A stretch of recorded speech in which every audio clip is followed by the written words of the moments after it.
yebo.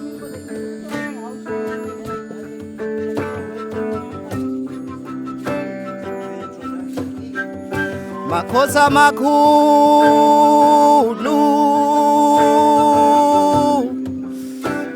ngiphembe ngihleke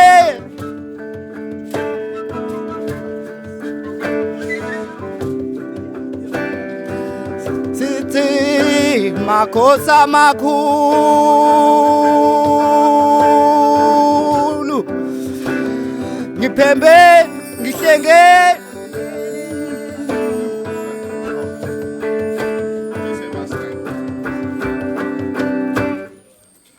ngithule du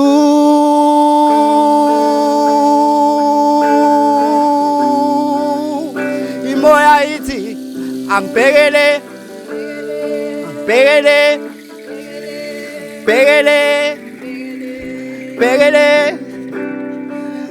ngithule du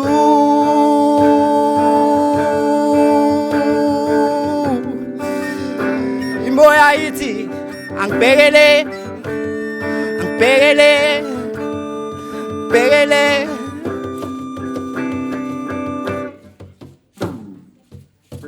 Africana ngikuhambile ngehla ngenyuka izinto engizibonayo zihlahlamelisa umzimba ingane zakho ziyahlukunyezwa ingane zakho ziyahlukumezana ngithanda ukuzithandabuza kanti yini into edala umuntu ngabe ukuziqhenya ngabe isindima noma umphefumulo wakho kuphela somandla waziyo ngoba nangithi ngiyasondela kulesi sibuko sokuphila siyangibuza wena ubani ngivesane ngimomotheke ngiphendule mina ngiyintombi mina ngiyintokazi unomdade nginguye umphefumulo kaAfrikana nginguye lo enginguye noma imimoya ithi ngibhekele ikhaya lami ngiyalazi ngiyingqambo yeAfrika.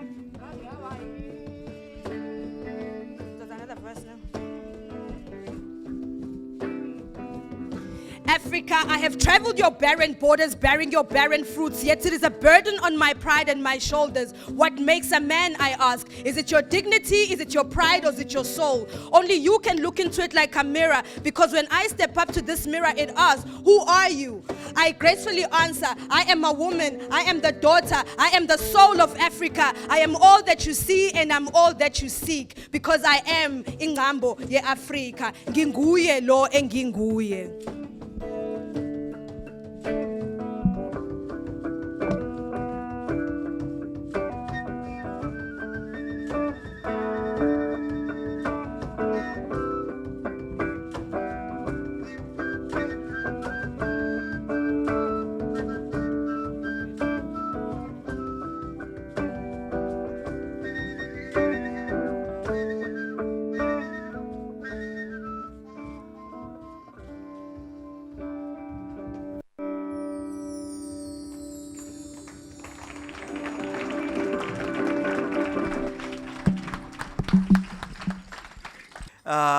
Welcome back and thank you for keeping time.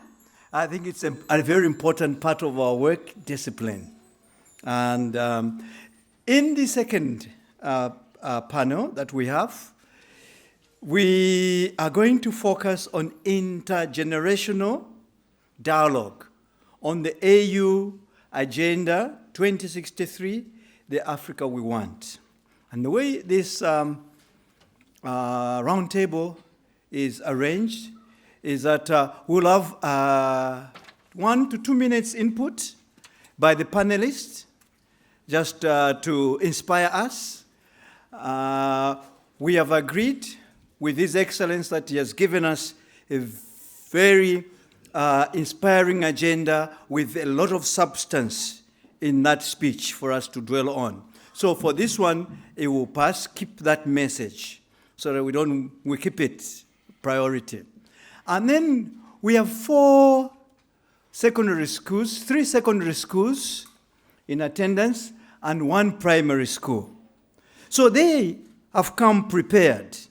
They have questions as young people about the Africa they want to own and possess. So we'll give them a chance, and then after that, we still allow young people to be part of that process. So let me just quickly introduce my panel. I think Professor John Tesha did an excellent job in introducing His Excellence so I won't do that.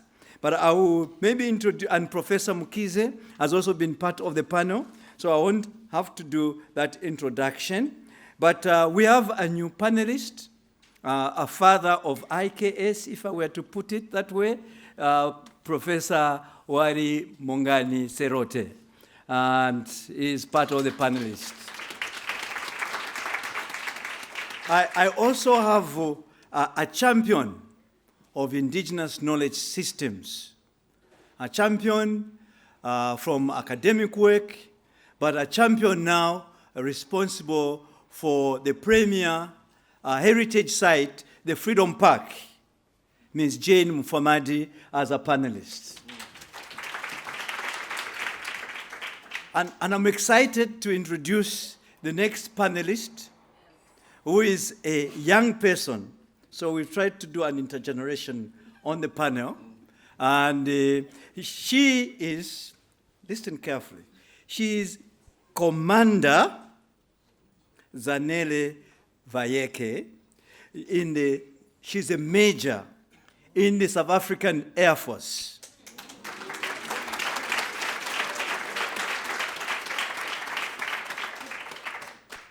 And this is a panel that will also give a couple of 2 minutes input, and then we'll tend to the young people. I've got their names in order so that they can ask their questions, but there are others who are saying they also have questions. So why should we limit it only to the 4? So we'll open it up. So let me begin with Professor Mukize as an opener. You were always setting... Good morning again, ladies and gentlemen. I've been given 2 minutes, so I'm going to be very, very brief. But I do want to allude to something that many of you may be very, very familiar with, some narratives from the Bible.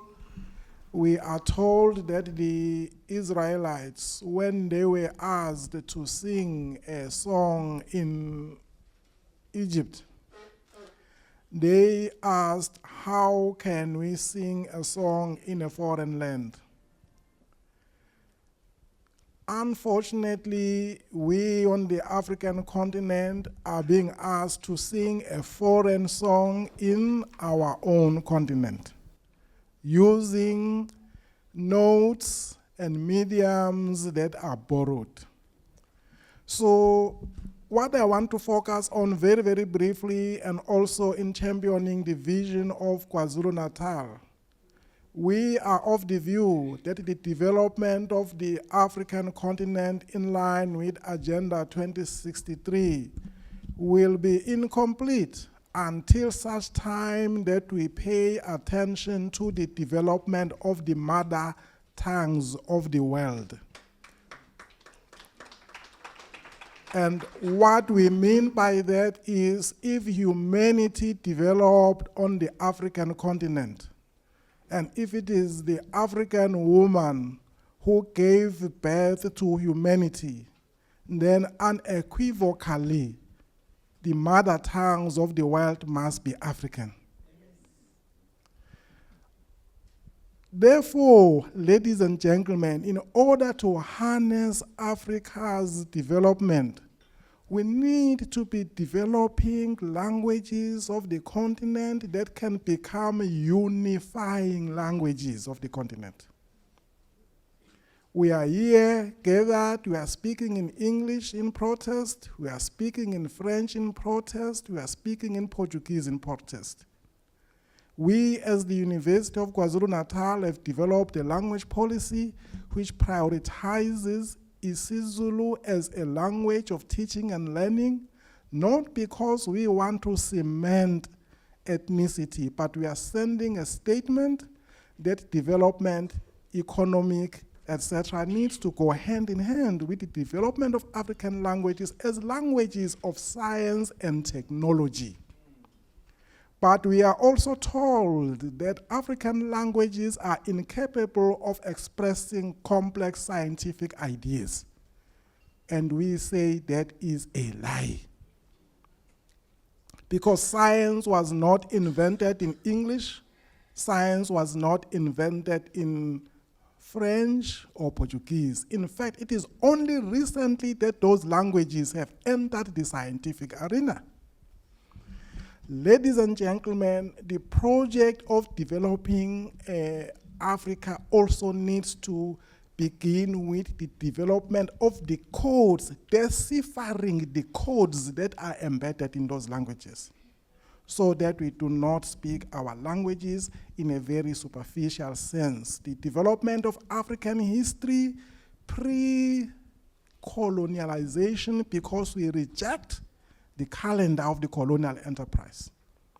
Our history did not begin there. The development of African history pre the colonial enterprise cannot be complete without the development of African languages. So I am throwing this challenge to the young people that they must not look down upon African languages. The unification of the continent needs to be entered on our own terms. Thank you.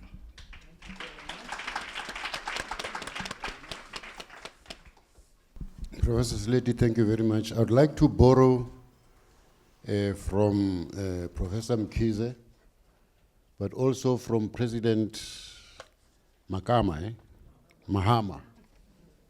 two principles to support the principle of dialogue between elders and the youth.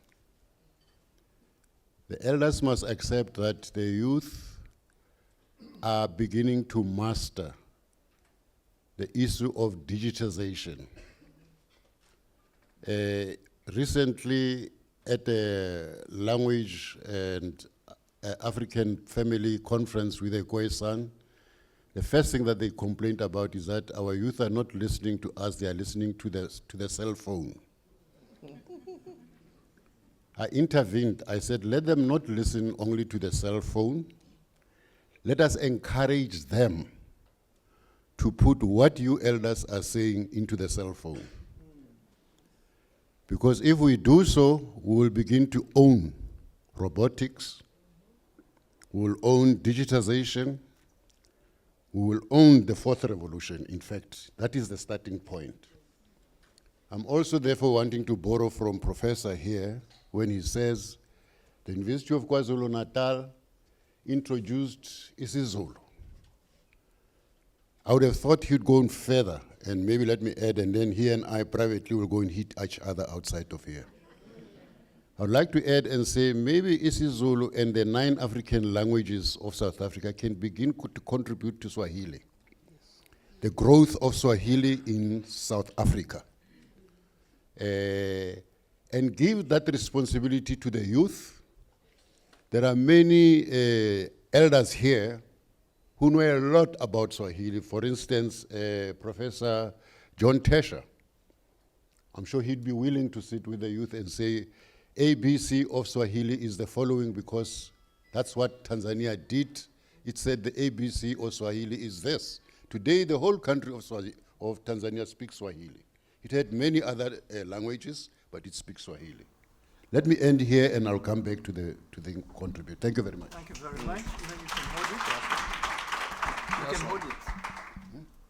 Thank you very much.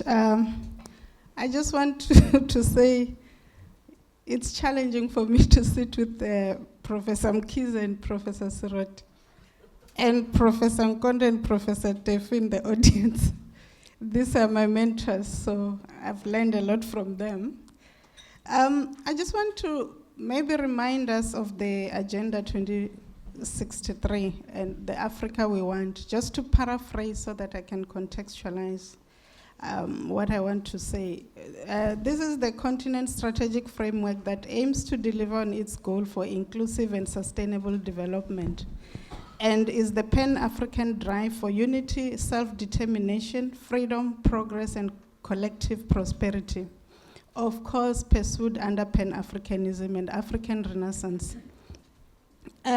This is basically the realization by African leaders that there is a need to refocus and to reprioritize Africa's agenda, which has been mainly the focus of OAU and now AU, particularly that we need to move away from focus on, remember initially it was the issues against colonialism and apartheid, but now I think we need to prioritize inclusive social and economic development, continental and regional integration, democratic governance, and peace and security, amongst other issues.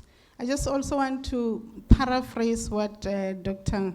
Nkosazana Dlamini Zuma indicated as the chair of the commission, where she says that there is a need to envision a long-term 50-year development trajectory. For Africa is important as Africa needs to revise and adapt its development agenda due to structural transformations. And here the question is, we all know now the objective and the aspirations of this agenda. But we also know that we cannot achieve these aspirations until we instill hope and dignity to our people. The questions that I want to pose is, what have we done and what are we doing to repackage African solutions to African problems so that we can restore this dignity and glory of our continent?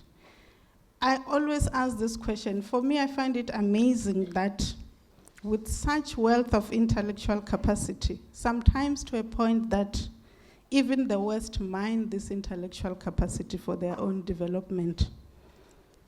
With such wealth in the minerals and natural resources, why are we the most poor continent?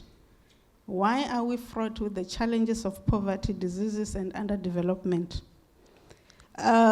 Somebody was presenting a paper last year at Freedom Park, and they were indicating that $1.3 trillion comes to Africa in aid, and $3.3 trillion leave Africa in different forms. And you can see that if that is the case, the West is not here to develop Africa, but to take everything that we have. But with all these capacities, why are we not developing? Is it not because maybe we have negated ourselves, our identities, our values, and our own indigenous knowledge systems? Is it not time maybe that now we start in earnest to explore how to use African indigenous knowledge systems as the foundation for this sustainable development and also the agenda itself? I do believe that if we are to go back into our own identities, to reposition ourselves as centered and stop the idea of othering or looking at ourselves as Africans from the outsider perspective, maybe then we can start to move forward and achieve the Africa we want. Thank you. Commander Vayeke. Thank you, Prof. Good morning, and all protocols observed. Mine is very short and sweet, just to add on to Ms. Mufumadi as well, to ask a few questions about the Africa that we want to see. Are we giving enough opportunities to the young ones that are coming through? Those are a few things that I wanted to ask. And why are we not manufacturing our own resources? Why do we have to always outsource? We've got engineers that are qualified. We've got professionals qualified in our own continent that they can develop and make everything available to us, but we always want to look outside and come back to Africa. I'm also very passionate about young girls. To say young child, it is possible. Years before, we didn't have opportunities, but now we've got people who are available to us to come and talk to us.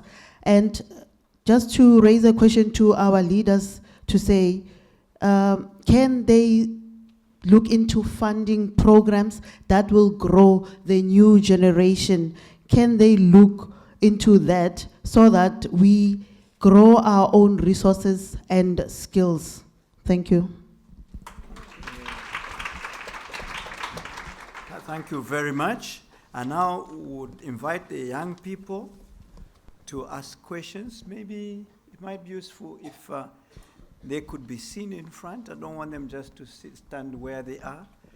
We need to make our young people to be seen. I'll begin with Lulamela Sanda from Lamont View High. Can you please come over here? And then Preshan Naidu from Apollo High. Can you also step forward? And I also have Shlongwa, Samukeli Siwe from Lomo High School, Kwamashu. And the last is from our primary school. Sandile Mchunu from Embokodweni Primary School, Umlazi. So, Mkunu. Yeah. Oh, what? Okay. Can sit over there, the other two? Oh, you sit where you are. Preshen and Sandile, you can sit over there. Okay. All right. So let me take this first round of questions, the 4, and then the others will come in, okay? So let's begin with Lulamela. You have a mic? Yes, sir. Thank you. House at large, my name is Lulamela Nzata. So this question goes to Mr. Mohammed. Yes, President Mr. Mohammed. So I've been wondering, because he was talking about restoring African dignity. So now we as children are very, very sensitive about this topic, because it seems as if socialization leads us to adapting Western cultures. And now it leads us to having this narrow mindset of looking at things very scientifically, like looking at everything within a scientific point. So now, what do we teach other generations or other young people like us that we need to restore African dignity? Because it seems like, I don't know if it's the 4th revolution that is yet to come, because we look at everything at a scientific point, leading us to adapting Western cultures, because we just don't believe in our culture anymore. We're abandoning our roots. We're neglecting our roots. So now, what do we teach the other children? What do we say to them in order to restore African dignity to them and get back to those African ancient times, to believing that, to have beliefs and that things are possible within our country or our continent? What do we teach them?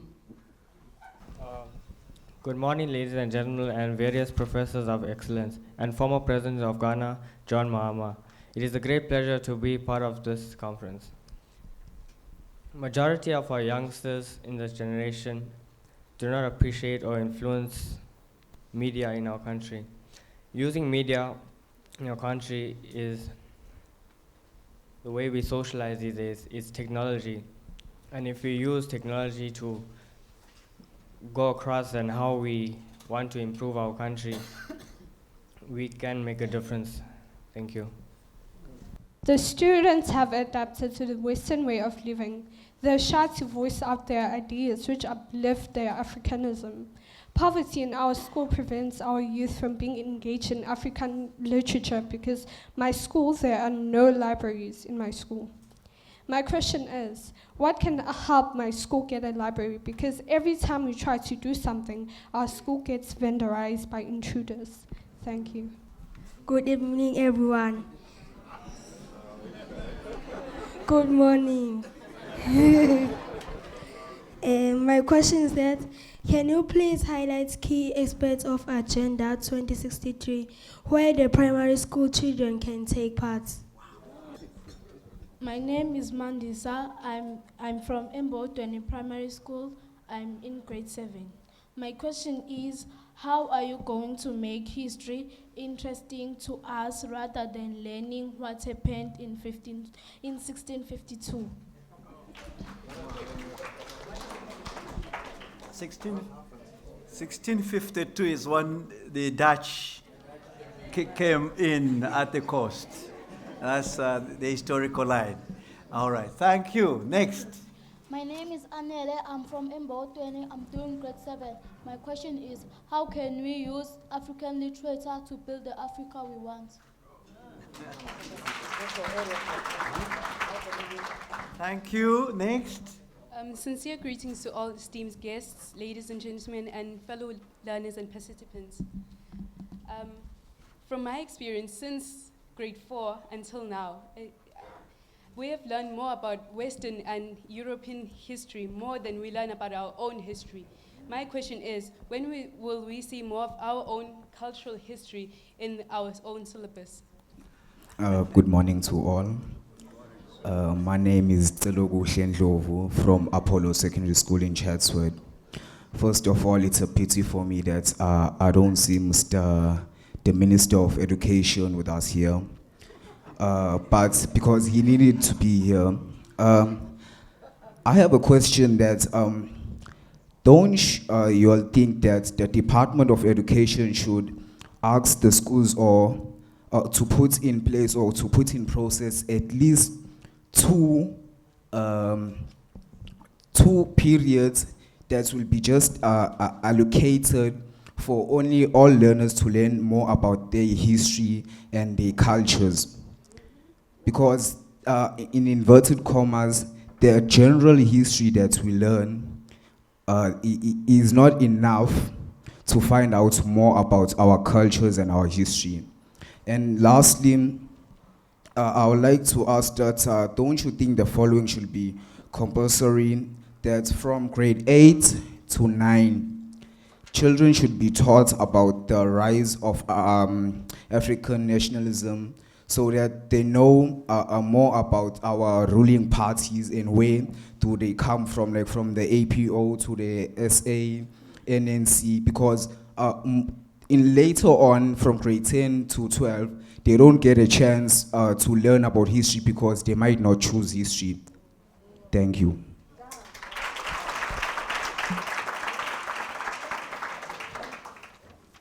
Very exciting questions, not so? And this is a dialogue between the Africa they want and what the elders will share with them. And the challenge is that they're also already in the 4th industrial revolution with digitization, the conventional technologies, and they're saying, how can we still with our history be relevant? So I'll open up with His Excellency to give some remarks, and then we'll go around to the other colleagues. Thank you.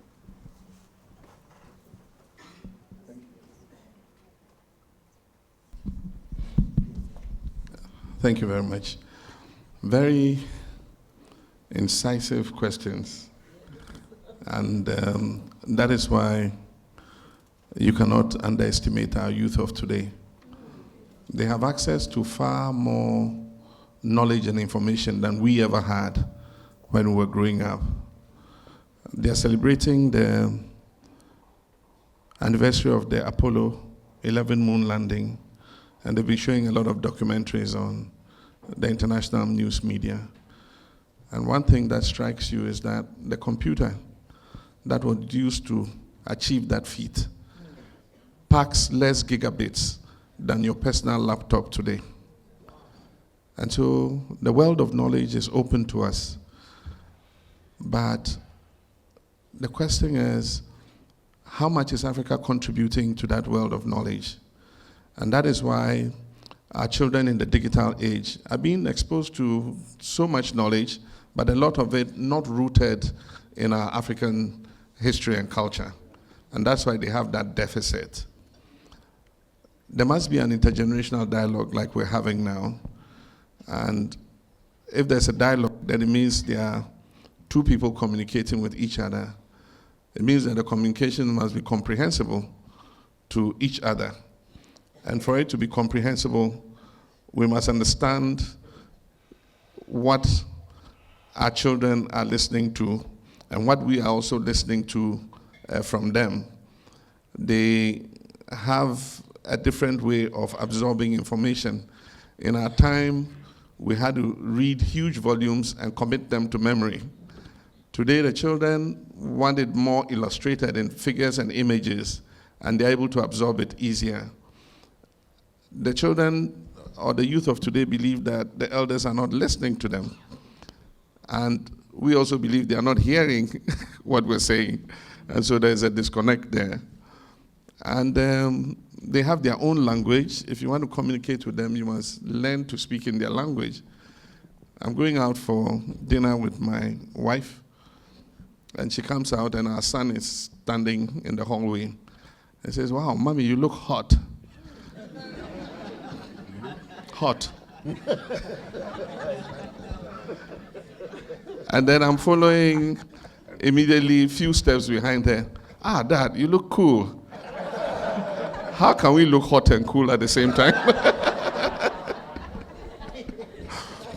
You know? And we go to dinner because it's the birthday of one of them, and we're sitting, and myself and my wife are conversing, and all of them are holding their phones and banging away at the keyboards. And it turns out that they are chatting with each other at the same table. You're sitting next to each other, just talk to each other. And yet they're chatting on their phones, maybe talking about us, you know.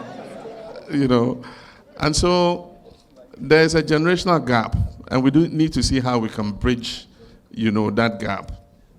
And if we don't, we're going to lose a lot of institutional memory. I was just talking a few minutes ago and talking about traditional healers. Mr. Nkobo, is he here? Yeah, that's him. We're talking, and he said he was speaking to a Ghanaian, and he was telling him about bone healing and how in Ghana there are traditional medicine people who heal fractures better than they can do it in the hospital. And he was asking me how it was done.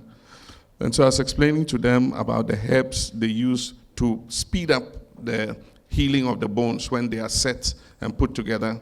They have some particular wood they use to tie and set the bones and all that. Now, the kids of this traditional healer might not be ready to sit in some rural area and learn how to set bones. I mean, he wants to take off into the world and do other things. And so when a person like that passes away, there's a huge loss of a certain knowledge that has been handed over from our forebears. And so how do we preserve that knowledge? In Ghana, what we've done is to allow these people to set up clinics. And these clinics come under a department of the Ministry of Health called the Department of Alternative Medicine. And so they make sure that they are following the right practices and all that. And then they allow them to take apprentices who are not their own children, other young people who want to learn. And they teach them what herbs they use for those concoctions. They have to take them to the Center for Plant Medicine to pass them to make sure that they are not harmful. And they're allowed to commercialize those products. Otherwise, I mean, if it's just left to handing down from family to a parent to child, that information will all get lost. And so these are things that we need to see how we can pass on. And it can't be done only in the setting of the school curriculum, but we must find a way where social acculturation of our children, continues to be comprehensive and passes on the value systems that we have. When I was speaking, I said one of the tragedies of Africa is that we are modernizing without preserving our value systems and our traditional beliefs and culture. I mean, if I suddenly subjected all of you to a test in your traditional dances, I wonder how many of you can really dance your traditional dance from wherever you come from, And so how do we pass these on, even while they are exposed to the wider knowledge that they get from the digitization of the world? it is important for us to stay on the cutting edge of the knowledge society, but at the same time make sure that we do not lose our identities as Africans. And that's what this dialogue is about. That's what this conference is about. And so I'll leave it there, and then I'll probably come back on some other issues. But just a quick one on African literature. There's a whole world of African literature. In our time, we didn't have laptops and computers, and so the only source of knowledge was to go to the library. And I feel a bit appalled that the young person said they didn't have a library in their school. I mean, every school must have a library necessarily, and so if it is one of the objectives we set in our educational curriculum is that every school, wherever it is, must have a library where children can borrow books and be able to read. Of course, there's also the opportunity to have access to these African literature using, the modern technology of Amazon. You can order books, or read a lot of books on your laptops or your tablets. We grew up on Chinua Achebe, Stanley Samkanj, I mean, so many African writers. Henneman was publishing what we call the African Writers Series. And it actually led to an explosion in African literature. I mean, there were so many from Cape to Cairo, all contributing to African literature. And I think that just reading, the proverbs, the cultural issues that are raised in these books help us to be able to anchor ourselves in our value systems, in our traditions and our culture. And so, however we can as policymakers to make sure that these African literature material are made available to children in their libraries, or find a way that they're able to access them, using modern technology. I think that should be one of the aims that we institutionalize in our educational system.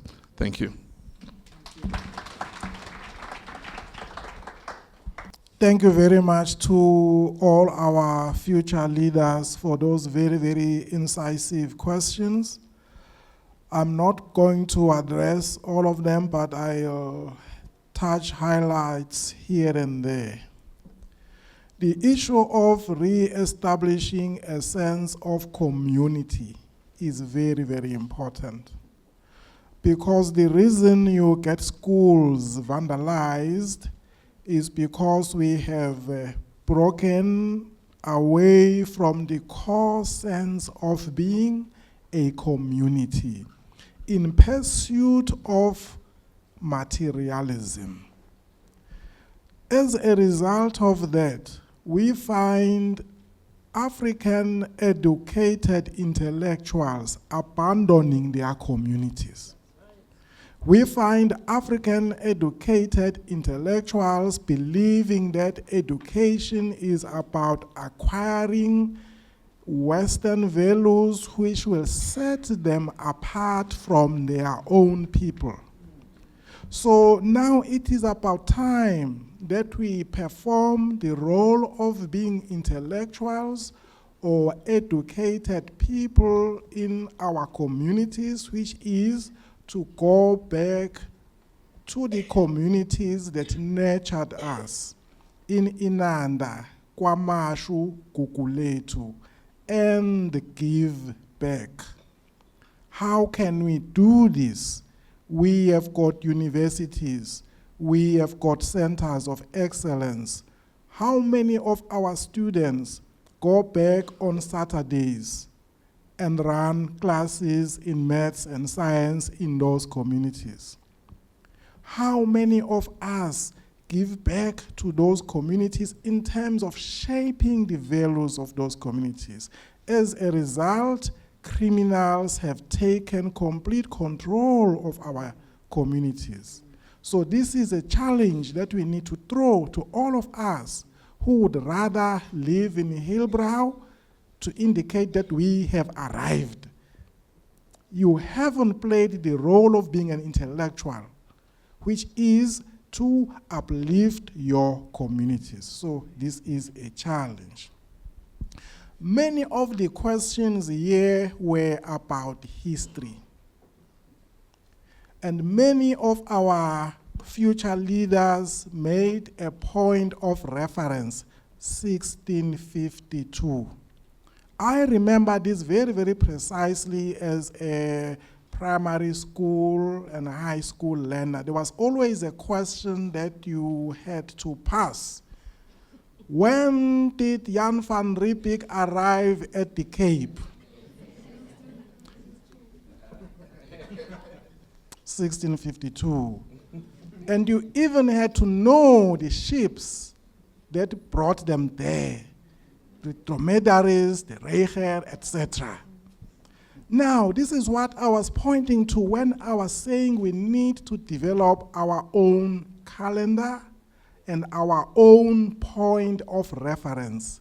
1652 is yesterday compared to the intellectual contribution of the continent to world knowledge, which dates back even more than 5,000 years ago. None of that history is taught, and that is the history that can empower the African learner to know that when other people in Europe had no access to mathematics, a lot of reference is made to science, mathematics, and the history of ideas. But it is not mentioned that those ideas had their genesis on the African continent. Many of our learners don't know that. Many of our learners don't know that major scientific figures that they learn about went to Africa to be instructed in mathematics and science, in philosophy. Rather, we are told there was nothing on the African continent. So there is a major need to develop a history syllabus with a different point of reference. And I am happy to say that the South African government has taken that task very, very seriously. There is a revision of the history syllabus under the leadership of Professor Sfiso Ndlovu. The entire syllabus in history is going to change. Then there is also the issue about technology. IKS is not anti-technology. IKS and technology go hand in hand, but we are saying it must be the technology that promotes African development. So we need to be having our own apps, for example, but which are not divorced from the philosophy and thinking of IKS. For example, at the University of KwaZulu-Natal, we are working on a system whereby we have developed an isiZulu spell checker. You can find it online.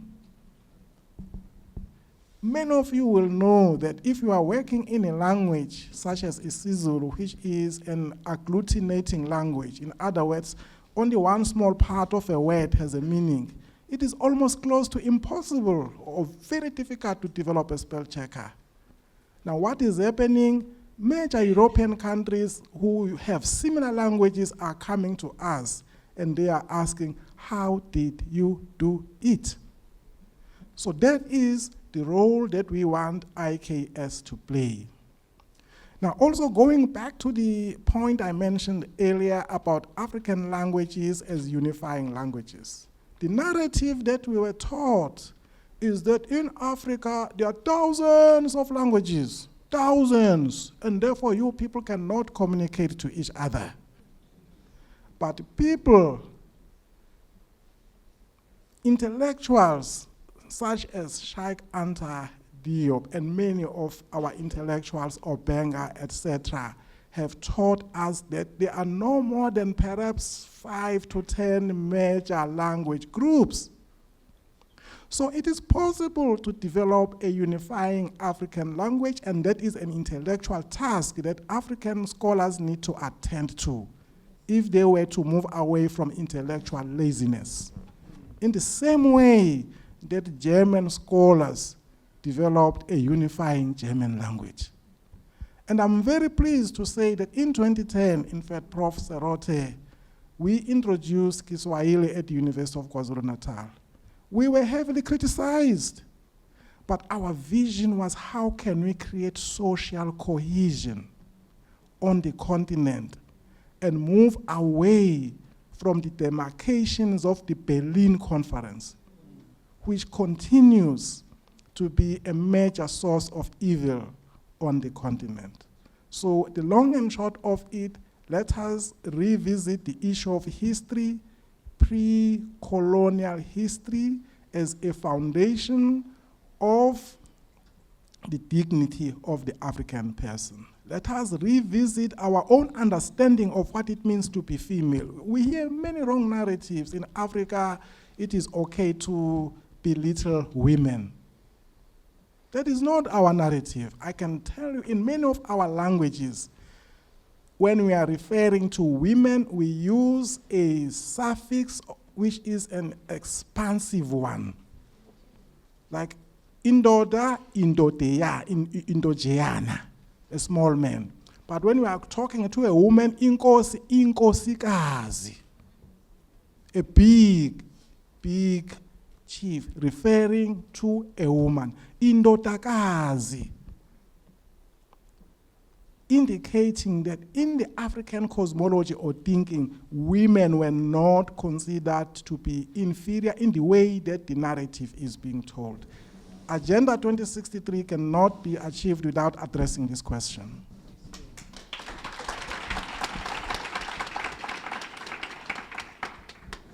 Thank you very much. Earlier on, I'd said that I would like to emulate President Mahama. I want to do that because as an African at one point, having been nurtured as an African, he took a decision on the spot. Yes. And that decision that he took, he waived visas on the African continent. And Africans landed in an African country. And maybe it was the first time that Africans were not left in the airport when others went into Ghana. My view of that is a very important lesson for our conferences. Because in our conferences, we can utterly pontificate, nothing wrong. But in as much as we pontificate, my view is that we then must take decisions. That statement that I make is relevant to why we have set up this dialogue as we have. What is the decision that we must take, incorporating what the young people have said and what the elders have said? It would seem to me one of the things which the young people are asking to do is it possible to make our education seamless between home and formal education? Is it possible to define, when we do that, is it possible then for us to define the content of that seamless education? If so, what must it be? And we're discussing it here. Indigenous knowledge systems, African Renaissance, Pan-Africanism. Is it possible that these things can begin to be discussed at home and be discussed at school, formal education up to university? Is it possible for the young people when they leave from here to say, we own one of the digitization instruments, the cell phone. As of today, we're going to have to find a way to teach the elders, as the elders teach us how to take the seamlessness of what they are teaching us into school and back into home. I'm pleading with the organizers of this conference to say, can we make a decision about this? The young men stood there and asked us, where is the Minister of Education? The people who have organized this conference have the authority then to go and say, Minister, you were not present, we talked about this and we took this decision, can we implement it? As President Mahama took a decision to make all Africans land in an African country, we are saying, let the African ideas, decisions, history, land where they should land. Thank you very much.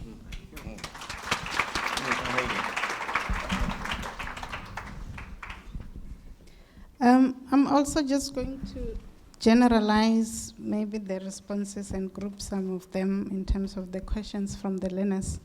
I think the first one regarding the issue of science, and I think it is said that, and it goes to what Professor Mkhize spoke about and also Professor Serote, regarding the curriculum and the syllabus, because if young people don't realize and understand that there is a lot of science in the cultures and in indigenous knowledge systems, because there is this tendency to tend to see science as something foreign, where young people are not taught about the African design, architecture, the best in the world, knowledge of astronomy. Africans knows the name of the stars, but I'm sure our learners are not aware that we actually know and invented those names and so forth, which is what is lacking properly in our curriculum, where young learners don't understand that there is a lot of science in their own knowledge systems. And the other learners spoke about issues around poverty. Again, it's really heartbreaking that all of us will go and buy free-range chicken or organic, very expensive at Woolworth and wherever, when our people have knowledge about agriculture and food security.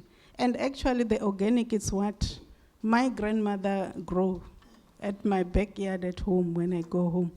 But I want to go and buy it. And the schools also. I remember when we grew up, even though it was in the previous systems, a learner will have a small garden in the school, and there was a competition. So you'll grow a small vegetable garden in the school. It's no longer happening, yet our children are suffering. And that shows how much we have lost, which we need to go and do. And also the question around where to go to learn about Agenda 2063. I think post-democracy, there's a lot of institutions that have been established. Institutions like Freedom Park, of course, where we talk about the emancipation of the African voice. And also where we narrate the history of Africa dating back 3.6 billion years. We don't start in 1652 because, as the president said in the morning, there is a lot of development that had already taken place. And maybe again, it is for the schools to start integrating these educational excursions to these centers of knowledge.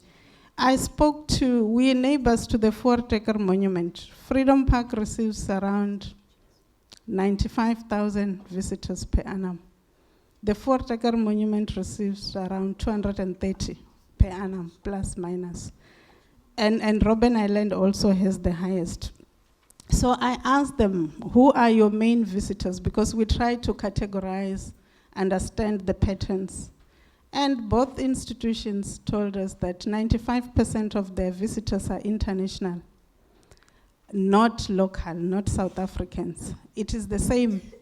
The good thing is that with Freedom Park, with the lower numbers, 95% is then local visitors, because we're embarking on a drive to start educating, particularly South Africans, and also the continent, because Freedom Park is not just about South Africa, but Africa, so that they can come, learn about their history, their heritage, their cultures, and indigenous knowledge systems. And I believe it's everywhere. Here in KZN, you have Luthuli Museum, you have Ngome, and many other institutions, which is where maybe the learners must begin to go learn about the Agenda 2063, because as government agencies, we are required to integrate this into the exhibitions, into the programs that we run as different entities. And just the issues around language, to maybe support Professor Mkize again that it is very important that we develop our languages, but also to understand the commonalities between what we think are many languages. Actually, Professor Sorot and I did a study through Akalan, where we found that most of what we think are languages are actually dialects of the same root of languages, which can begin to be a point of departure to start uniting Africa. President Mandela, as I conclude, says that if you speak to a man in a language he understands, it goes to his head. But if you speak to a man in a language, in his language, it goes to his heart.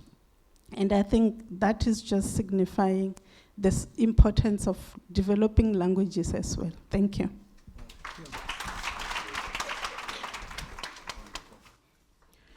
Thank you. I would like to start with the question that says, when do we teach our generations that we need to restore African dignity?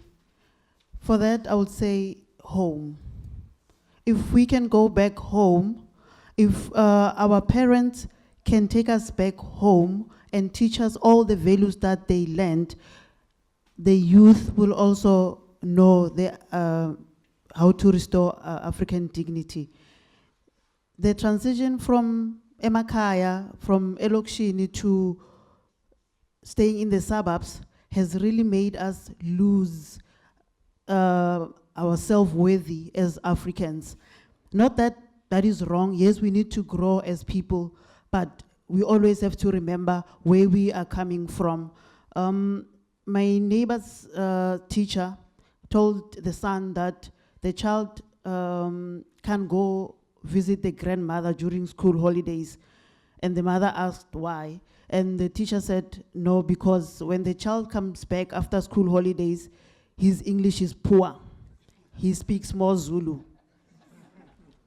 So what are we teaching our kids when we say they cannot go back home and visit their grandmother and learn about their cultures of Uba Umzulu or Xhosa or Tswana or Pedi?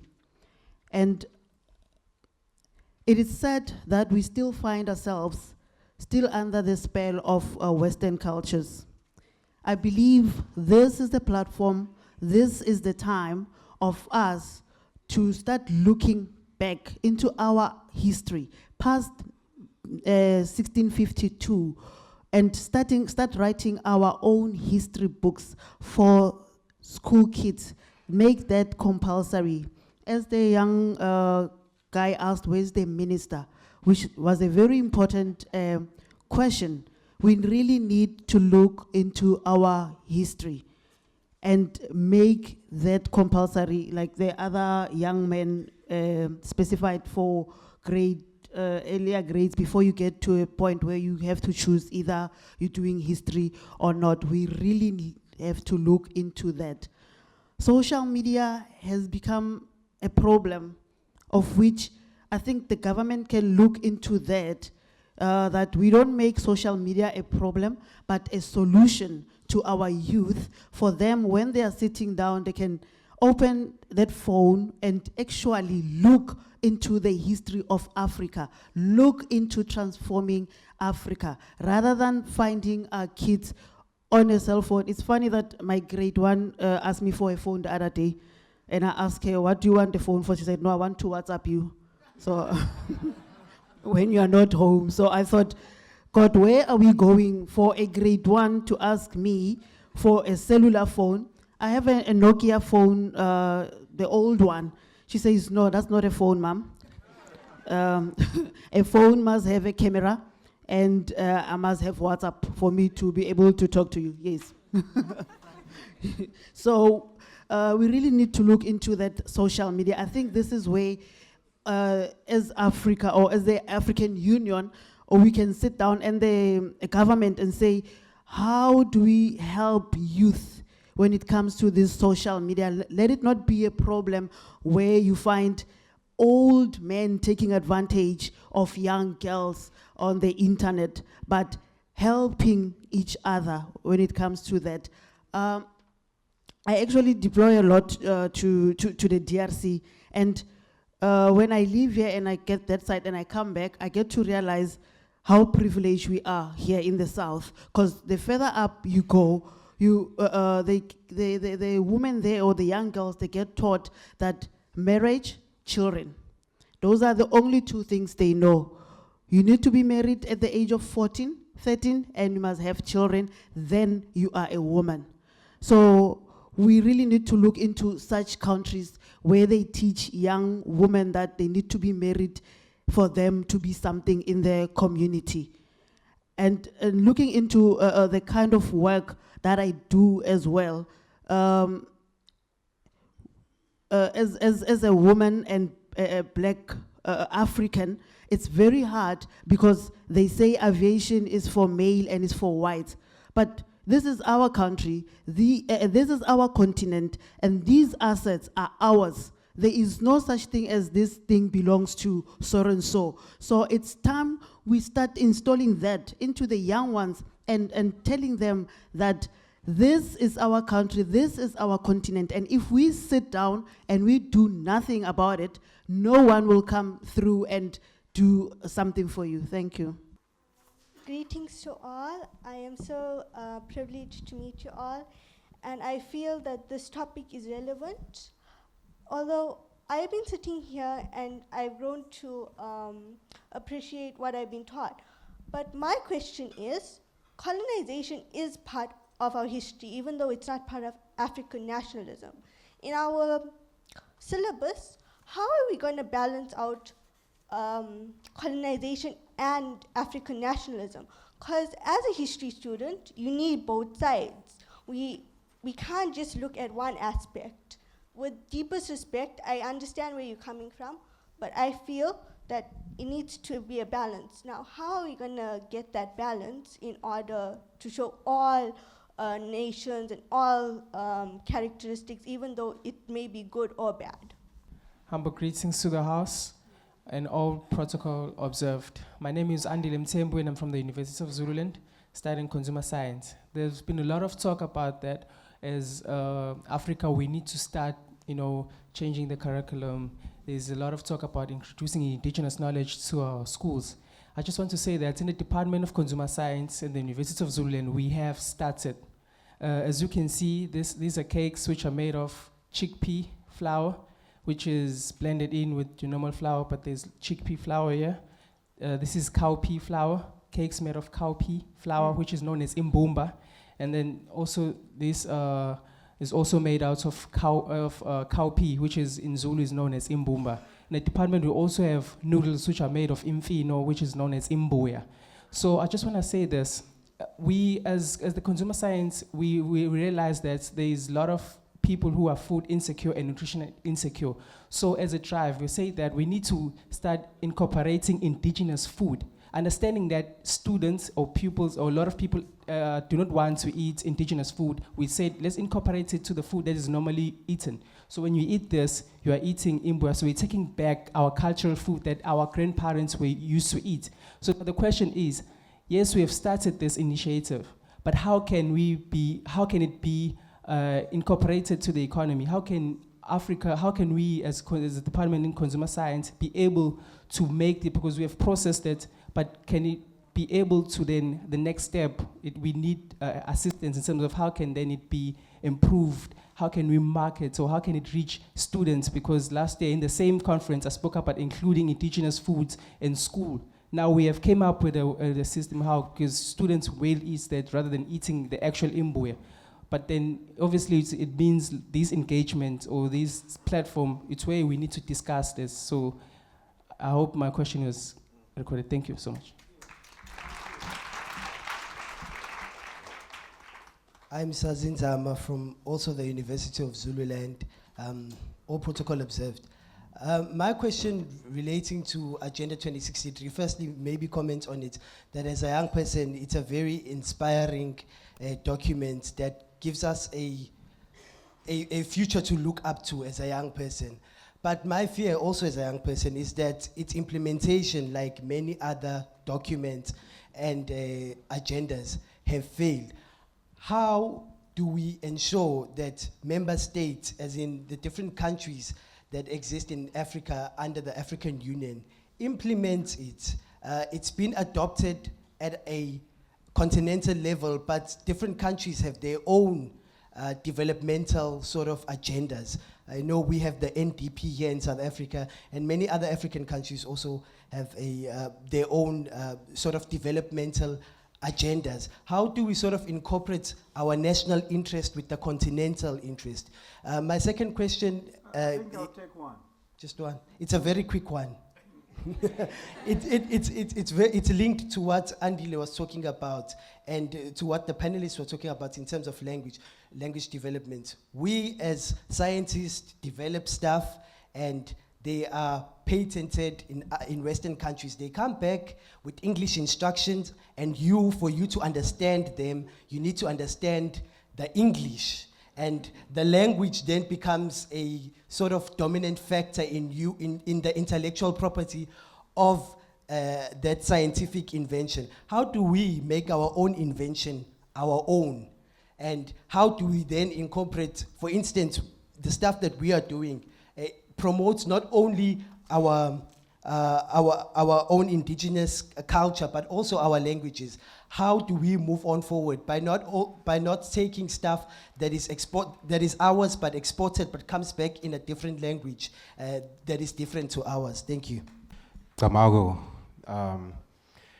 I believe that sound needs to be used to reinvigorate education. I've been lucky to come across information that's ancestral, scientific, as well as modern. And to the youth who have pens and papers right now, I'd like you to Google the Black Scientists on Yahoo, on YouTube, the Black Scientists.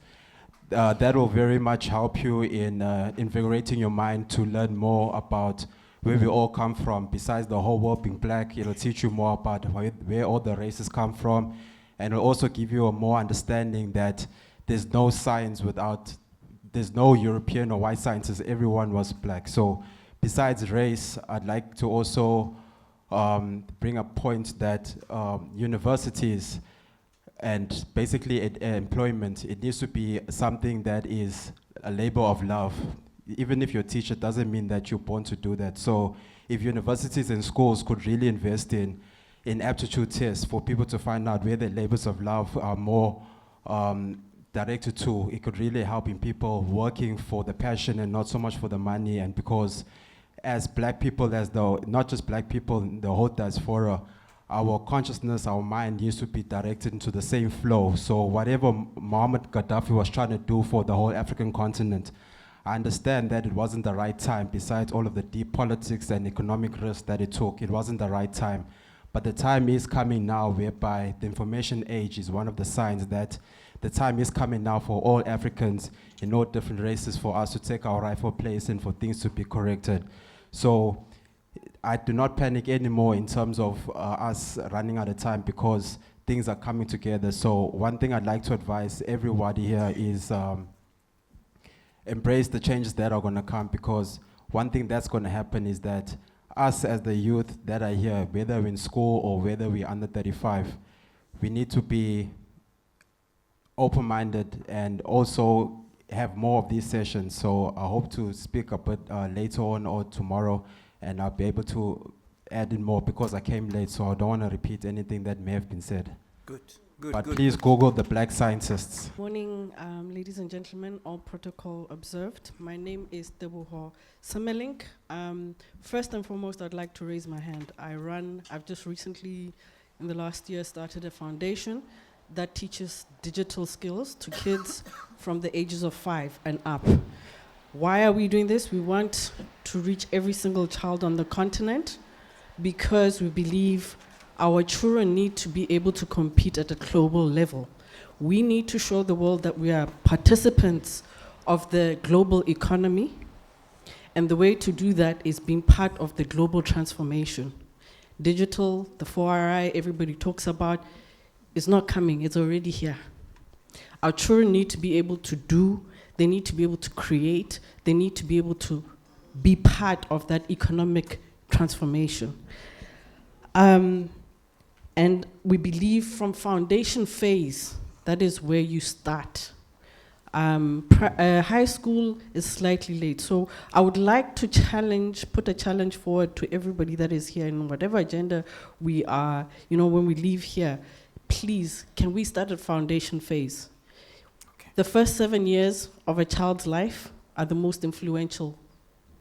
If you've missed that opportunity, you miss a chance in making a formidable change in our community, in our society. We need to encourage even our elderly, us and the elderly, on utilizing this very device to create solutions for their own environment. I'm raising my hand and I'm saying we're here to be part of that process. Thank you. Thank you. Ladies and gentlemen, all protocol observed. My sister next to me has taken my question, but I wanted to put it the other way, if you allow me, to say, my name is Tammy, I come from the community. Coming from the community, having experienced a disease called racism and xenophobia on a question of a language. How do we make a situation whereby you come up with a program which allows those communities that seem to be neglected, especially in the townships and the rural areas? How do we engage them to be part of the process? In a sense that even our honorable brothers and sisters who come not only from Africa, but from the world, come and see our areas, what is happening in our areas out there in Mlazi, in Ndwedwe, Kwamashu, and all these areas that we feel that they need to be part of the process. These workshops, these conferences, I would have been happier if we were sitting at Ohlange, or down somewhere in the South Coast. It would have been better, because now here, every conference you think of, it's here in town. Our people out there are neglected. That's my question. Greeting everyone. My name is Lungani Kwala. I'm a cultural activist and I'm a dance choreographer from Musigo organization. Unfortunately, I'll be expressing myself in English, so please bear with me. I'll try and say what I wish to say. You are free to say it in isiZulu. Zodo will come and help us. Oh, okay. You feel free to say it in isiZulu. Okay, thank you. Zodo. I think, Lana, we need to deal with the source of the problem. I think at the moment we are dealing with the problem, not the source of the problem, in which is the system. The system of East South Africa, it doesn't benefit Africans or South Africans. For instance, I hear we talking about learning history of Africa, but how are we going to make sure? I think it's almost a similar question which was raised in Vagwami. How are we going to make sure that this history in the Lezo Fundiswa ngayo will make an impact to the learners? Because now, remember, each and everything that we have to implement, or if we have to introduce to the schools, there is a Department of Education in which we are not sure if the structure of the Department of Education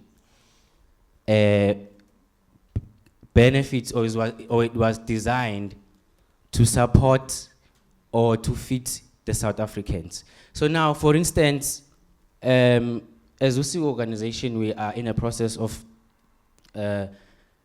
creating a school of indigenous music and dance, African indigenous music and dance.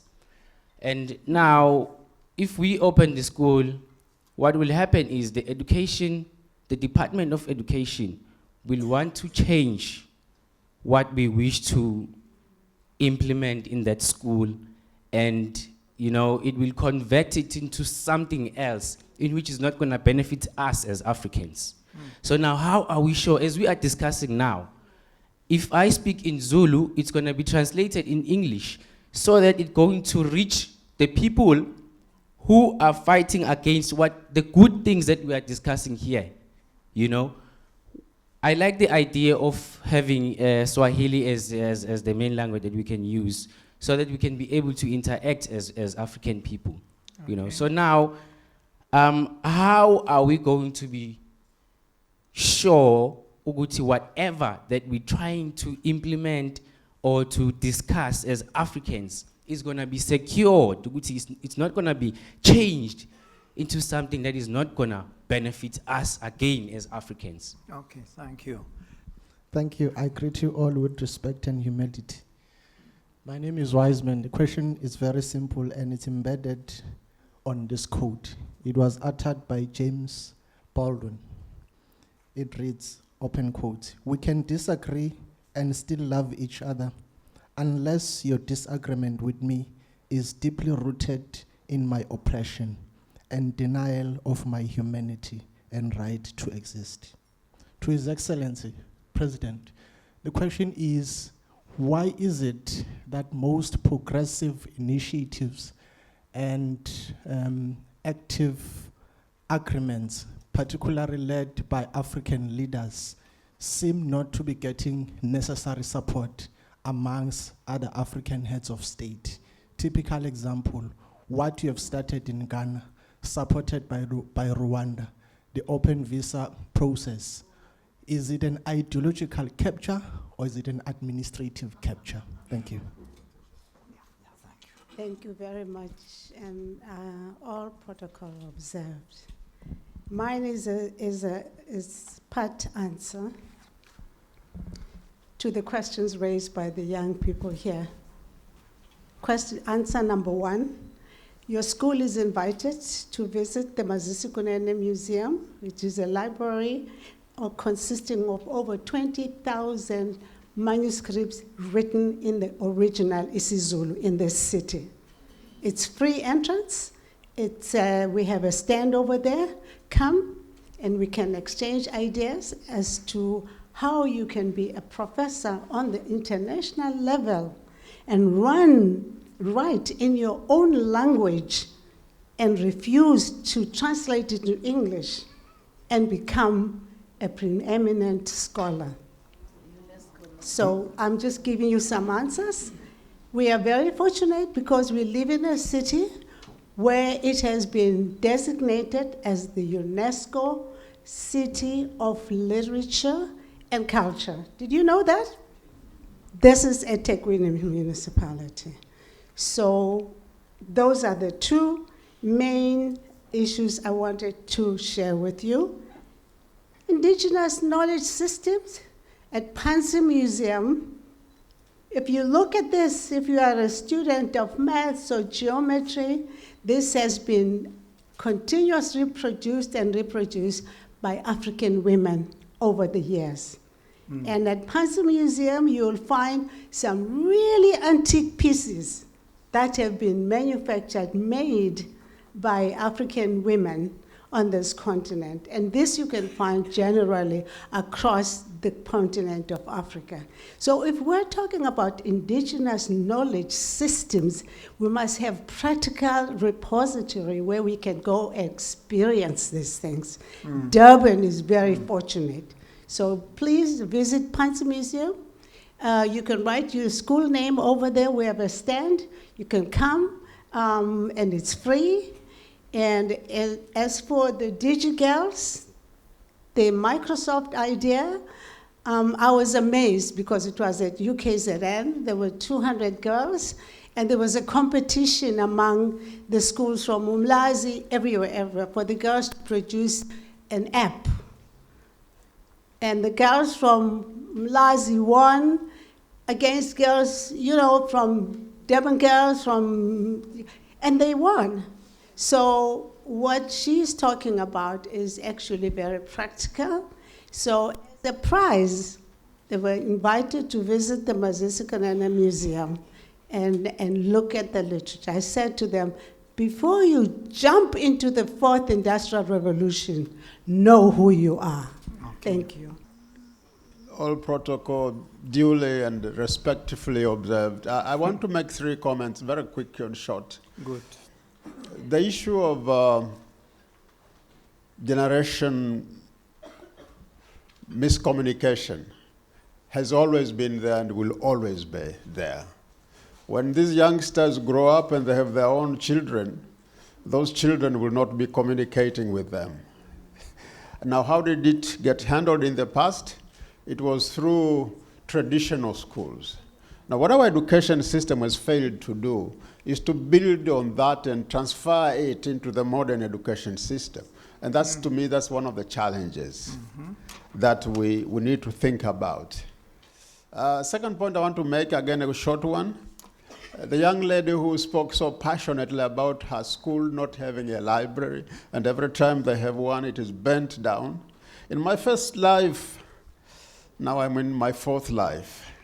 In my first life, I used to be a librarian. And I think one of the solutions there is to have a library that you can access via your cell phone, so that nobody can burn it down, and you can read through your cell phone. So you convert the tool that is now capturing our mind with the content that is progressive and useful in a school.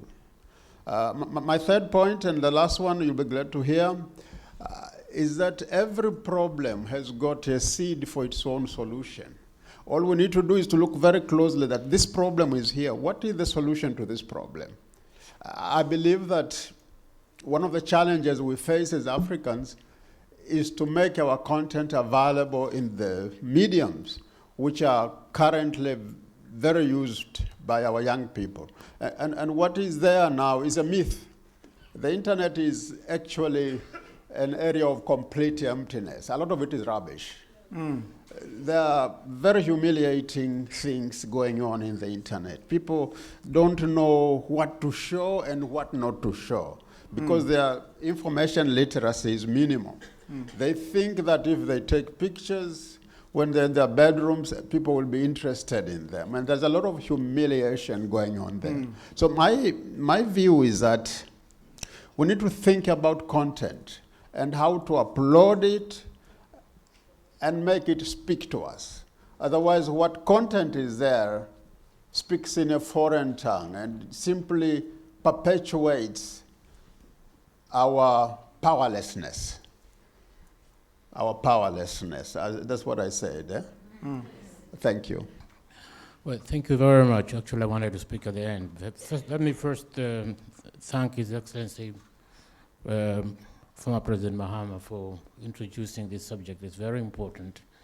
And I want to say 3 things. The first one is I hope, and I sincerely hope, and I consult with him, that this will not be the last intergenerational dialogue.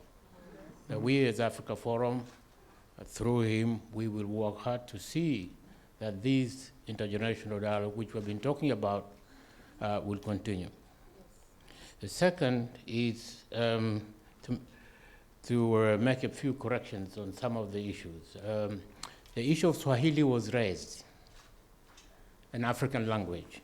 I just want to inform all of you that Swahili is African Union language.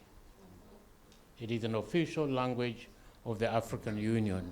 And there are interpreters, just like there would be in Arabic and Swahili.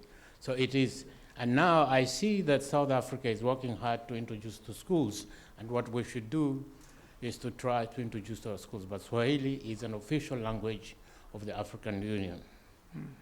There was an issue on that heads of state and government adopt documents that they don't implement.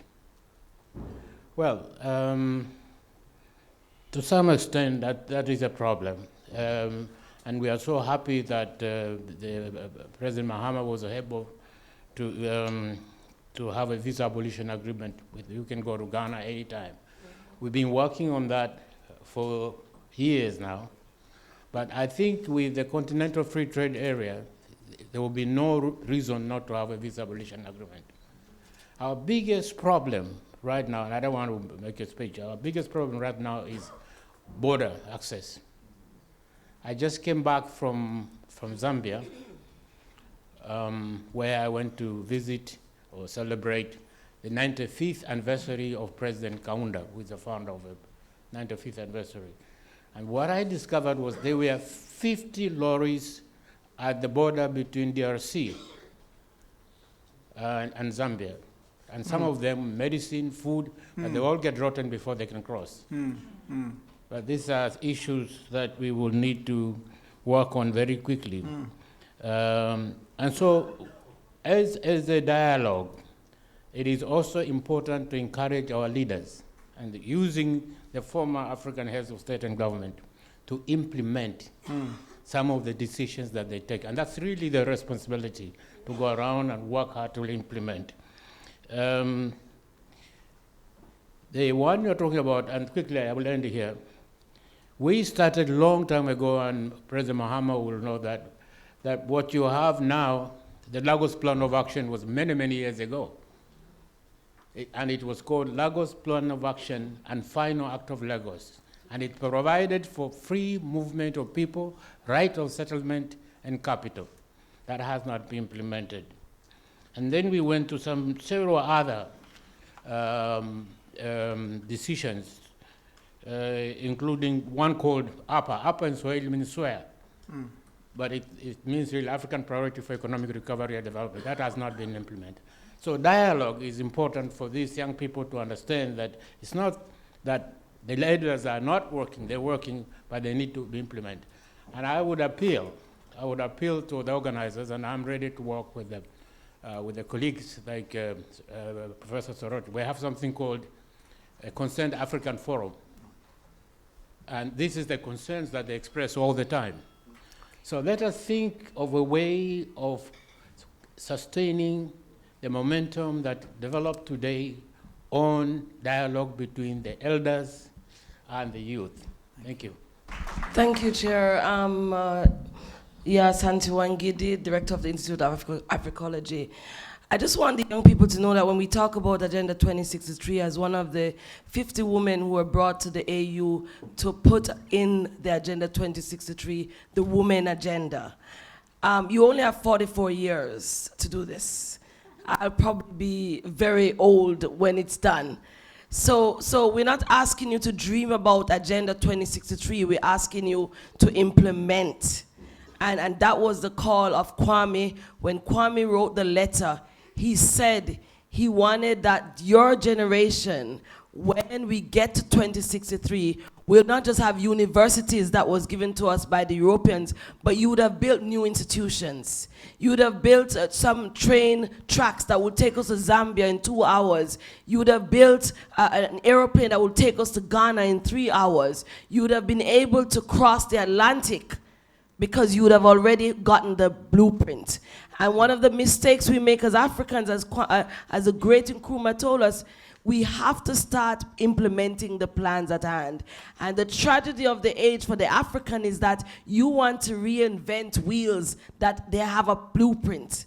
And what I'm asking this dialogue to do is that the young people ask us questions, because plans have been put in place by women, by the elders, by institutions. What we want of you is to use the plans, use your apps, digitalize them, because the more we waste time trying to say it hasn't been done, others will do it for us. And that is just my plea, that you understand and you respect that there has been a lot of blueprints for you, and what you need to do as young African people is to come and ask the question, what were you thinking when these blueprints were done? How can we put an app or a digitization? Because your Chinese young people don't ask their elders, why are you not doing it? They said, did you do that? Then we want to do it this way also. So that's the kind of intergenerational dialogue I'm hoping you will get out of it. You come and interrogate us, because we have a knowledge of the plan of over 60 years in different ways. It is written, it is recorded. Yours is to just come and investigate it and make it better, because you only have 44 years. Thank you. Greetings, everyone. all protocols reserved. I am Utuli Sile from the University of KwaZulu-Natal in representation of Enactus UKZN. So Enactus is an international organization in 36 countries, South Africa being one. So here in South Africa, as UKZN, we work with, we are students working in collaboration with business leaders, in collaboration with academics. So as Enactus, we reach out to communities, seeing the socio-economic problems they face. We sit down, we deliberate, and then we come up with a project that will address that problem they face.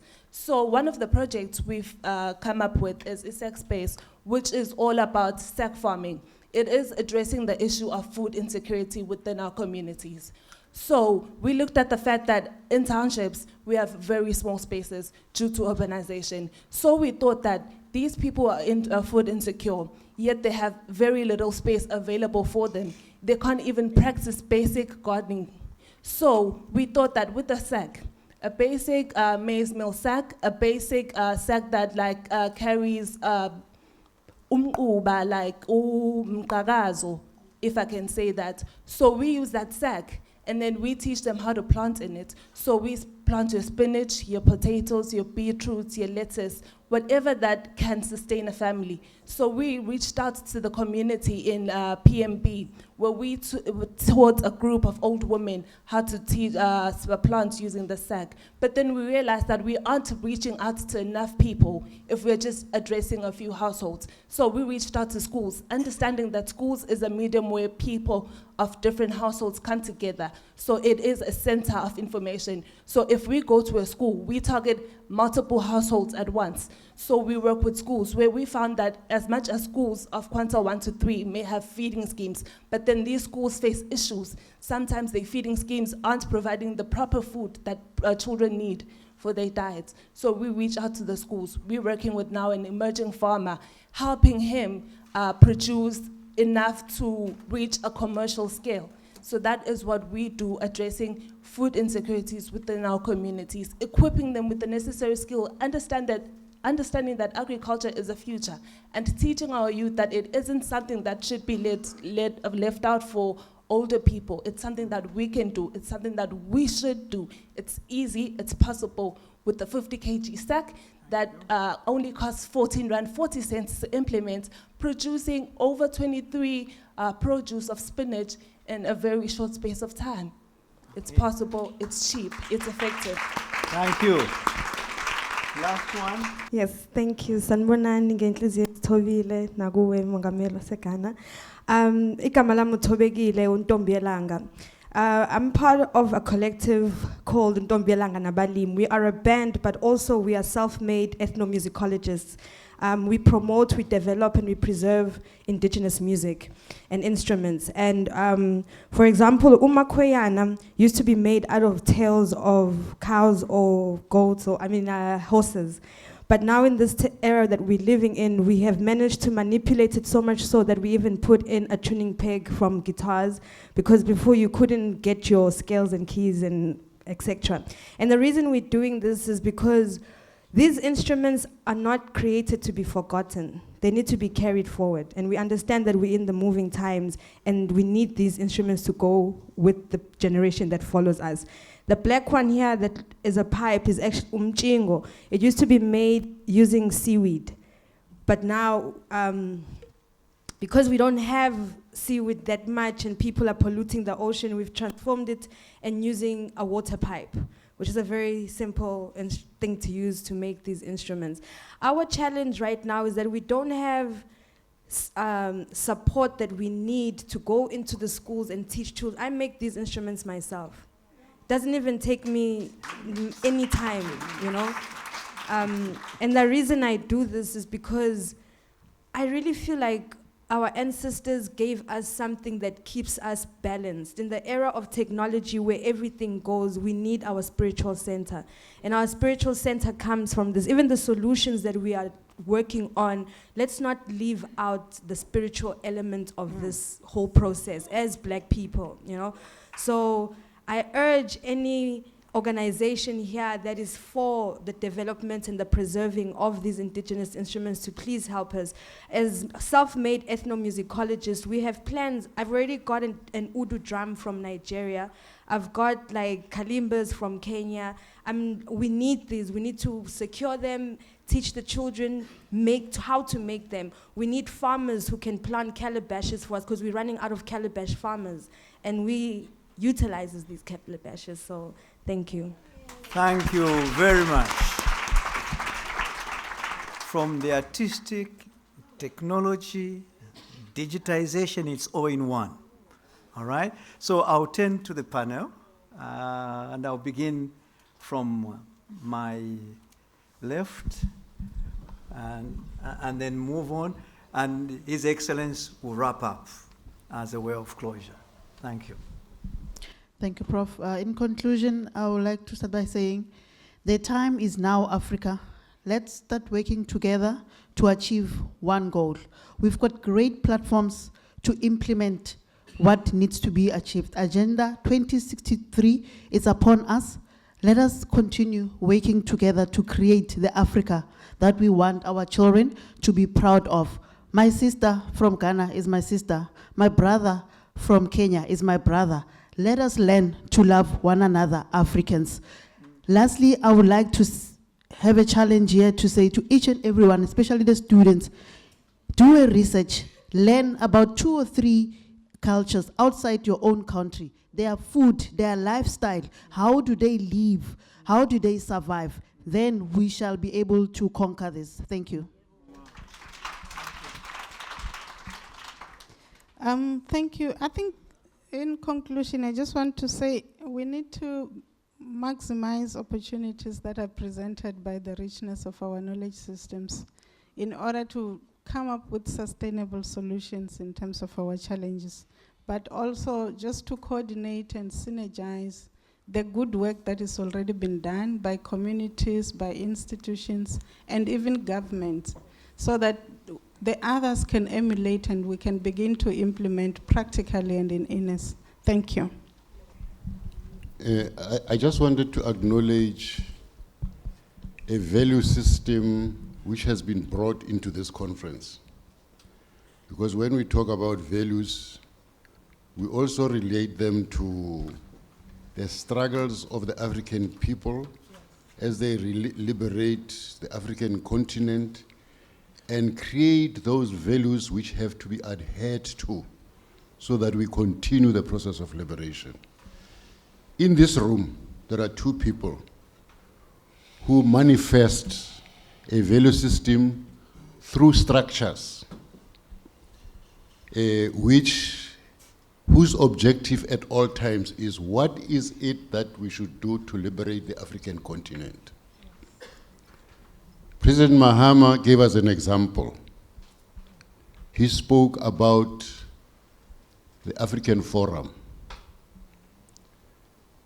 Professor John Tesha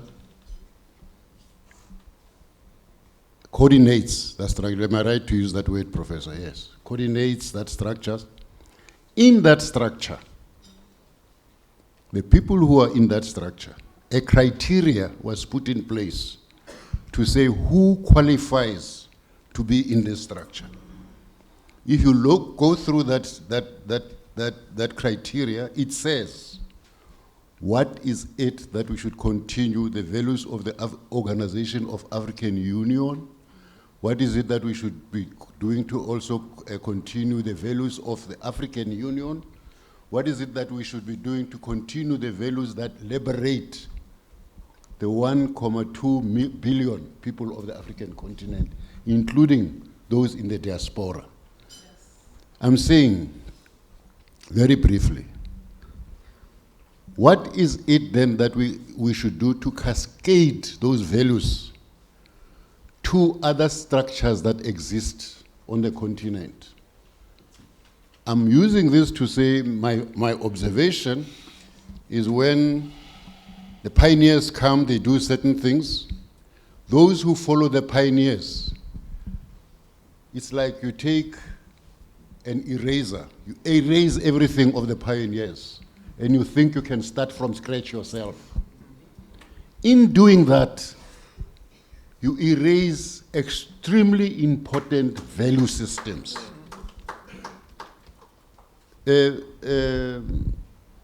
Makunene here raised the issue of the museum. Now, this conference, if it is about anything at all, it must address this question that she raised. Because that museum bears in it all kinds of value systems which are not only are no longer of Masisi Kunene, but are of the people of this country, of the people of the continent. What is it that we should do so that when she speaks, there is a value system that receives what she says and implements it? Thank you very much.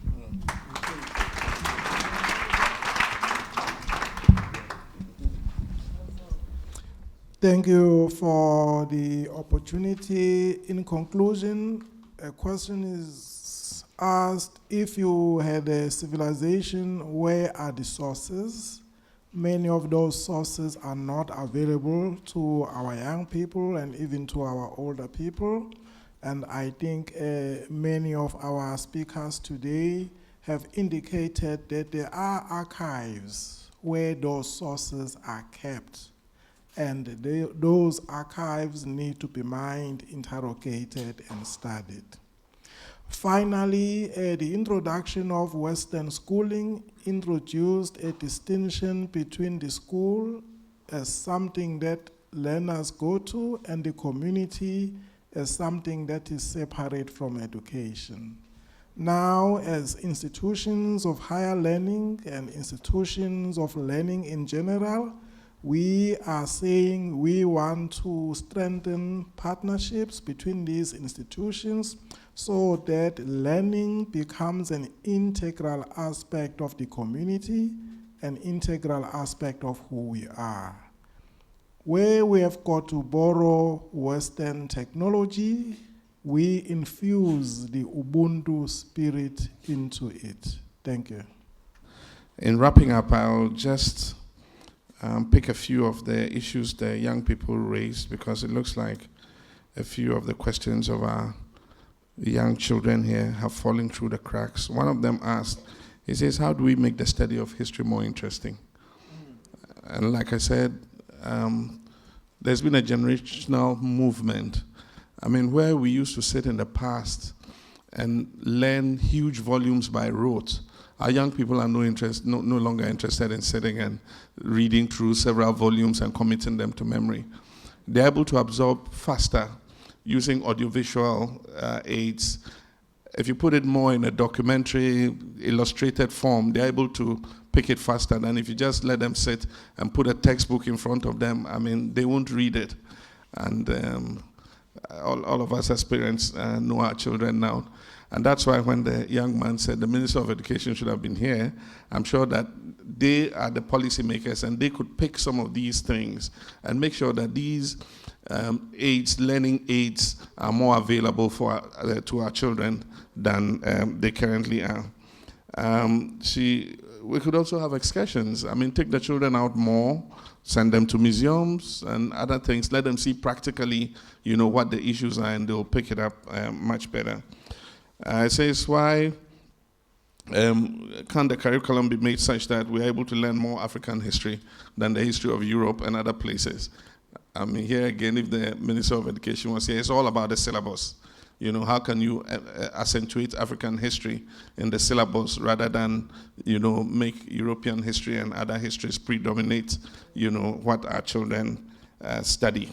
And so these are all interesting issues that we need to look at. The gentleman who talked about our foods, you know, I think he hit a very important point there. Part of our value system is the foods that we eat. Today, we are dying from lifestyle diseases.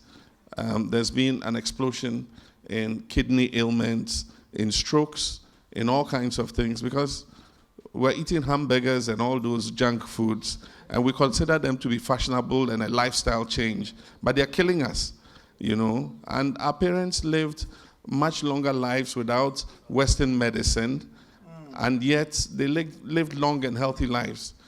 Today, every day you see an obituary, what a shock, because some 30-year-old is dead, or some 28-year-old or 40-year-old is dead.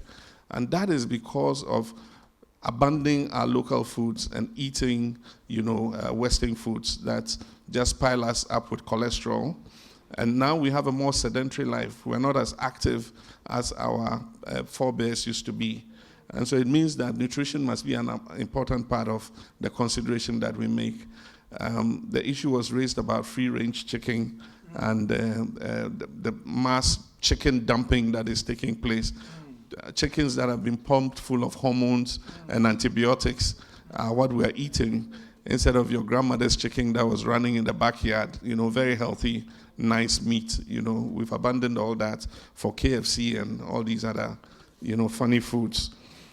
I think that it must be a partnership, one, in creating awareness that our foods are more nutritious than these imported foods that we're getting.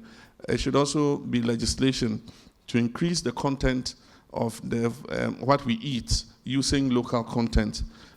In Ghana, we did something. We passed a new excise act that reduced the excise duty on consumer products that incorporated more local content, that is, incorporate more locally produced food in them. So for instance, bread, you know, I mean, we don't produce wheat in Ghana, and yet our colonial experience taught us to eat wheat bread, and so they import the wheat from Canada, and then we eat it. Meanwhile, we have other flours that make as good bread as wheat bread. And yet, because of that colonial mindset, you want that white, bleached bread, you know, instead of a more nutritious bread that you can get either using maize or cassava or something like that. And so that's something that we need to look at. How do we let our children pick up, you know, more knowledge about our environment? I was lucky. My dad worked in the city, and my mom lived in the rural area. And so during vacations, my dad would ship us all off to visit my mom. And of course, we'll link up with the boys in the village, and we'll go out into the bush, we'll climb trees, eat all kinds of fruits. We leave the house in the morning after breakfast. We'll come back in the evening, and we're full. We've eaten berries and mangoes and, you know, gaya, sinsaba, and all those fruits. My kids don't know all these fruits because they don't have the opportunity to go, you know, into the forest. Many of our children don't even know how to climb a tree, you know. I mean, for us, a young person growing up in my time, tree climbing was, you know, something that we did every day, you know. And you must know which limb, you know, to be careful about, or else it will crack and you will fall. And you must know how to gingerly swing from one branch there and the other. We're like Tarzans, you know, of our savanna environment, you know. So these are all things that we need to look at. The elite Africans who live in the cities and have disposable incomes, I mean, won't send their children back to the village to visit grandma or something. They'll send them to a summer camp in Europe. And of course, what kind of social acculturation are you giving them when they go to a summer camp in Europe instead of going back to the village to visit grandma and grandpa, live a few weeks, and then see actually what their origins are? With regards to why a lot of these protocols are not implemented, it is fear of fear itself, really. And that is what stops us from implementing some of these things. Like I said, when we're going to implement the Visa on Arrival program, one of the issues raised was, security. You know, what if criminals take advantage of it and come into our country and all that? But, I mean, we took the bold step. We went ahead. I haven't seen that criminals have come from any country to come and perpetrate any crimes in our country. And I don't see that there's a massive influx of people into our country. There are two progressive decisions that we took. That's one of them. But even before that, we are undertaking what we call a Right to Abode Act. And the Right to Abode Act of Ghana allows any person of black descent to come back to Ghana and take citizenship of Ghana, if you want to come back to the motherland. And several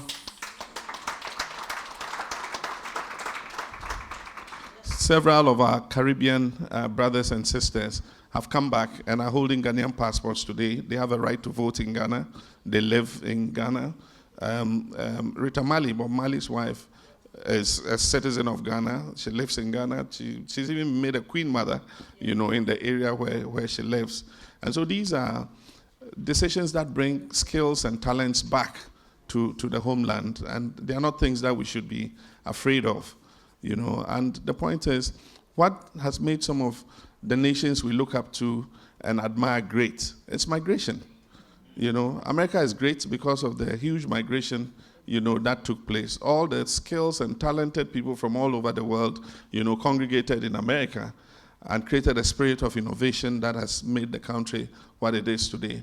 Unfortunately, because of the rise of populism, you have all kinds of new political tendencies that are promoting xenophobia and all that kind of thing. And so that's something that we need to look at. We also have to look at the breakdown in our values, which is affecting the African family. We had what we call the extended family system, where each was his brother's keeper. We're changing that to the westernized value of nuclear families. That is a father, mother, and just the children. But before we had the uncles and the aunties and the grandmas and things, and it was not a commercial relationship. If I had to go out with my wife, I could call my sister and say, "Oh, could you come home and take a look after the children, while we go out?" And she'll gladly do it, not because I'm going to pay her. Today you have to look for a babysitter to come and look after your children, and you pay them. And if you install a CCTV while you're away, you probably will be surprised at what they're doing to your kids, in some of these cases. I mean, we didn't have old people chucked out of home because they stayed within the family unit. And even when they were aged and retired, they had people to talk to, they had people to converse with. I mean, today you drive on the streets of some of our African cities and you see abandoned old people, discarded by the family. In some cases, we're now adopting the Western system of building old people's homes and going to chuck our grandfathers and grandmothers in there, and paying somebody to look after them so that we can live our lives. And so that value of caring for each other no longer exists. Before in Africa, we didn't have orphans. Every child had a home. And so if a child's parents died, there were aunties and uncles and cousins and others who will take charge of these children and make sure that the children are able to realize their full potential. Today, that doesn't happen. We are chucking children into orphanages and subjecting them to all kinds of, treatment. But all in all, Africa needs to develop its own, to think about its own development paradigm. What is our view of what development is? What do we want to see? Do we want to see cities with high rises and glitzy malls? Is that our idea of development? Because one, we must look at our environment. We must look at what makes us happy as a people. You'll be surprised that there is somebody out there in some rural setting. You might think in terms of per capita income is much lower than somebody else who lives in the city. But he's got a higher happiness index. He's got a higher sense of self-satisfaction than somebody who lives, say, in Johannesburg and who has hundreds of thousands of, rand in his bank account. And so the point is, what are we trying to create for our people? What are they aspiring to in terms of development of their lives and being able to live a meaningful and decent life? Of course, the basic things, access to quality health care, access to a good education, to be able to have good drinking water, to be able to have electricity to do whatever small skilled jobs that they are engaged in. but not necessarily to follow the same development paradigm that the US and all of them have used, which is accounting for what we're facing today. The years of pollution of our environment and all that is what has caused the climate change that we're facing. Today we're following and using single-use plastics and dumping them all over the place. They say in 2050 there'll be more plastics in the ocean than fish. I mean, we need to think through these things. How can we harness renewable energies more than using fossil fuels and all that? These are all things that must be addressing our attention now.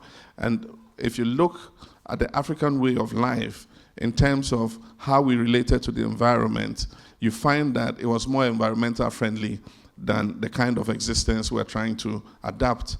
In my country on Tuesdays, we don't go to the forests, or fishermen don't go to the sea. And it was said that our African spirits and gods were resting on that day and doing their business, and so you shouldn't go and disturb them. And that was the explanation we had. But that was sustainable development. It needed one day for the forest to recover from all the things that we go in there and do. It needed one day for the fish to recover, from dodging the fisherman's net and all that. And so today somebody now comes and teaches us about sustainable development. Our forefathers knew about sustainable development. And that is the indigenous knowledge we're talking about. How do we develop that indigenous knowledge so that Africa can reclaim its place as the center of human civilization? I thank you very much. Well, you've had it from morning until now, and I think you've had a very rich experience. You've been challenged, and you have a role to play. Now, let's cease to be armchair intellectuals. We need to find a way in which we implement.